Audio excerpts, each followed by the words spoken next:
Anyone who is interested in storytelling in general would know about The Hero's Journey by Joseph Campbell. For those who don't know, Campbell had studied many historical and modern successful stories and concluded that they all have something in common. He calls it the monomyth, or the hero's journey. In his explanation of this monomyth, he comes up with the equation for a successful story. Based off this equation, Avatar: The Last Airbender ranks among the top for real-world examples of this equation. If you are sensitive to spoilers, this will contain a lot, but the great thing about this show is the experience is not at all hindered by spoilers. The same reason also gives the show amazing rewatchability. In the show's intro sequence, they summarize the show perfectly. Long ago, the four nations lived together in harmony. The four nations being figureheads of the four elements air, water, earth, and fire, respectively.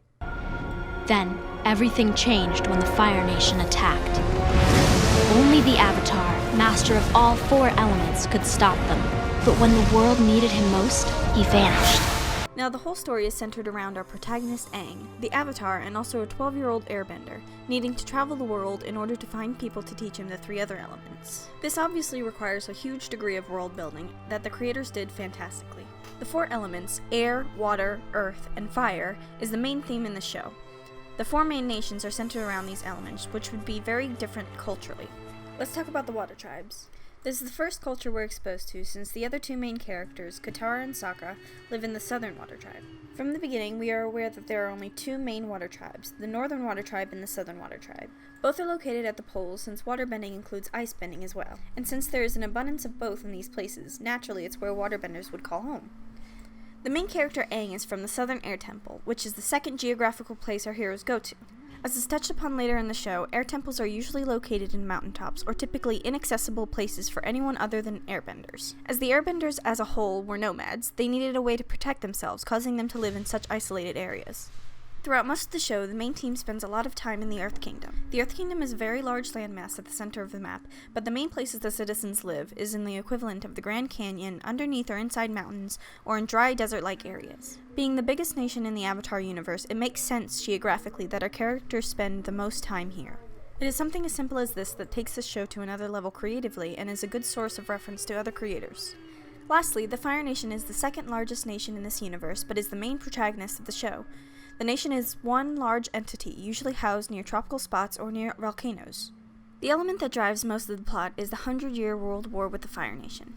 This obviously has a dramatic effect on the nations directly active in the war and the individuals all over the world. It is interesting to remember that this is a kids' show. Because of this, those who grew up with it remember it fondly as an uplifting and fun action story. While this is not entirely untrue, if you review it with a better understanding of the world, you may find beautiful and horrifying, thought-provoking topics that come out of almost every episode. Many stories try to show the impact of a world war to those who haven't experienced one. These stories typically are a warning to future generations of how horrible wars like this truly are. However, the scale of a war that devastating is hard for the regular Joe Schmo to truly grasp, and in trying to understand the warning, they may miss the point altogether. The creators of Avatar, however, use this amazing universe they've built and show the dangers of war on this scale in a way that is digestible, if not inspiring. Let's talk about it. Just a few of the heavy and adult topics that I'll explain here that are touched upon in this kids show is genocide, wrongful prisoners of war, and the effects on all of the world with a totalitarianism government. The catalyst of this show was the birth of the reincarnated Avatar. The past Fire Lord had just done away with the last Avatar, and when one Avatar dies, they get reborn in the next element in the cycle. This means the Air Nation would have birthed the next Avatar. In pure King Herod style, the Fire Lord decides to go to the peaceful Airbending Nation to find the Avatar, and when he couldn't find him, committed genocide and killed all of the Airbenders. And this is one of the very first horrible tragedies we are exposed to, even to the degree of Aang breaking down and showing the skeleton of his mentor as he realizes what happened. Another topic brought forth in the show is the wrongful imprisonment of many innocent citizens by the Fire Nation. In one of the first episodes, the team meets a family in a small Earth Kingdom village, who are essentially being bullied by Fire Nation troops into giving them an unreasonable amount of taxes in order to avoid an accident.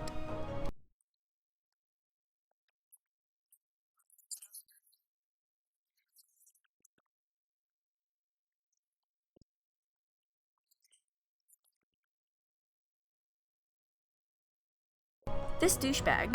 These soldiers also capture and enslave many earthbenders in this town, and by extension separating families and making them thoroughly miserable and lose all hope. Last but not least is the effects of the totalitarianism government on the world as a whole. since there is no real-world example of this sort of government, at least in the modern known world. The creators had to take some sort of creative liberty to essentially scare the viewers. The obvious effects are on the outsiders, on other nations and the resistance to assimilating, but the show also shines light on the effects of the conformed Fire Nation itself. In the third season, we see more of the Fire Nation, and from a personal perspective.